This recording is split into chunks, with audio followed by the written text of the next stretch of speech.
Hi friends, അപ്പോൾ ഇതാ കർക്കിടക മാസമാണ്. എല്ലാവരും കഞ്ഞിയൊക്കെ കുടിക്കുന്നുണ്ടോ? അപ്പോൾ നമ്മളും ചെറുതായിട്ട് കഞ്ഞിയൊക്കെ കുടിക്കുന്നുണ്ട് കേട്ടോ. രാത്രി മുഴുവൻ വെള്ളത്തിൽ കുതിർത്ത് വെച്ച ഞവര അരിയാണ്. ഞാനിപ്പോൾ 50 ഗ്രാം അരി മാത്രമേ എടുക്കുന്നുള്ളൂ, കാരണം ഞാനും അമ്മയും മാത്രമാണ് കുടിക്കണേ. ഞങ്ങൾക്കിത് ധാരാളമാണ്.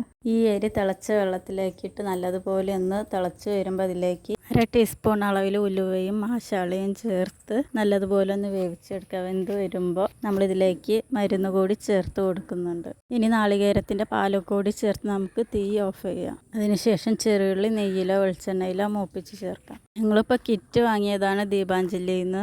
കർക്കിടക കഞ്ഞിയുടെ കിറ്റൊക്കെ നമുക്ക് പുറത്തുനിന്ന് വാങ്ങാനായിട്ട് കിട്ടും. അതല്ലെങ്കിൽ നിങ്ങൾ ഞവരരി, ഉലുവ, ആശാളി ഇതെല്ലാം ചേർത്ത് വീട്ടിൽ തന്നെ ഉണ്ടാക്കി കഴിക്കുക. കാരണം ഈ ഒരു സമയം ഇത് കഴിക്കുന്നത് വളരെ നല്ലതാണ്, പ്രത്യേകിച്ച് ഞവരരി എല്ലാം. അപ്പോൾ വീഡിയോ ഇഷ്ടമായാൽ നിങ്ങൾ ലൈക്ക് ചെയ്യുക. അതുപോലെ തന്നെ നമ്മുടെ ചാനൽ ആദ്യമായിട്ട് കാണുന്നവരാണെങ്കിൽ അത് സബ്സ്ക്രൈബ് ചെയ്ത് സപ്പോർട്ട് ചെയ്യുക കേട്ടോ.